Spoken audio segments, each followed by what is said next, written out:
میدونی وقتی میوه ها آبروشون بشه چی میشن؟ میدونی محمد؟ نه. خوش میشن. خار و شلیل میشن. اسم شلیلو به دهن کثیفت نیار احمق. حاجی شلیل ولی قبول دارین خیلی NPCه. من اصلا شلیل دوست ندارم. قشنگ NPCه. و چجوری مردی تو؟ بعدم برات میگم. نکشتی حال ریبوت داری؟ تو شلیل خیلی چیز داداش. رایجیه ولی خیلی NPCه. یعنی چی NPCه؟ بابا خیلی NPCه دیگه، یعنی فقط هست که اون محیط مثلا اون ظرف میوه خوری ببند پر دهن تو.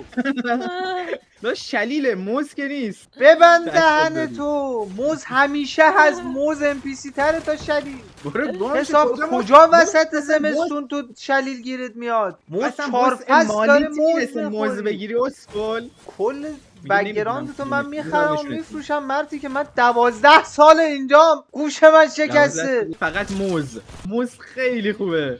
بهترین میوه است به نظرم. موز خیلی دوست دارم. همین درگیری هنو؟ آره بابا کونم داره پاره میشه درگیری هنوز. موز که میوه نیست الان جواهره، واقعا با این قیمتش موز جواهره. بعد این محمد فقط شلیل دوست داره. همین به خدا پا میشم میام در خونتون وسط استریم از پنجره میام بالا مثل سگ میزنم. انقدر میزنم تا بگی شلیل میبست. بهترین میبست. که شلیل و موز رو با هم میکس کنم بدم بهت داداش. اونجوری دوست داری؟ من هیچ مشکلی با موز ندارم. من مشکلم با آخه خیلی جالبه. ببین من خیلی رندوم اومدم به شلیل هیت دادم. من اصلا نمیدونستم تو فن شلیلی. خب بعد یهو دیدم تو فن شلیل اصلا تو پشمام اصلا چرا باید هیچ جوری میشه اصلا. تو عمرم ندیده بودم یکی فن شلیل باشه. چاک جاگ گیر آوردم به کوری چشم حسود و شلیل فنا. الان این وسط شلیل چی بود؟ آقا این وسط شلیل چی کار تو داشت؟ من نمیفهمم. الان تو چاک جاگ پیدا کردی. آفرین. شلیلو چی کار داری؟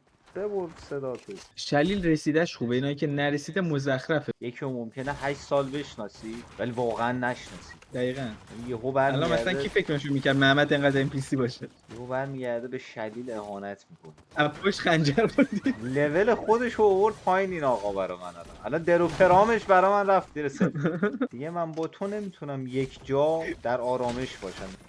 داداش من با شلیل عشق بازی میکنم.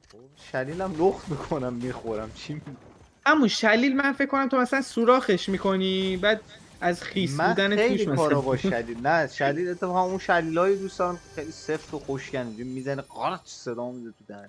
من هیچ میوه‌ای رو با چاقو نمیخورم. تنها چیزی که میشینم با چاقو برای خودم بازی شلیله. میکنم با شلیله. میگم تو نمیفهمی تو عمق علاقه منو به شلیل و واقعا میگم زنگ بزنم مامانم بپرس.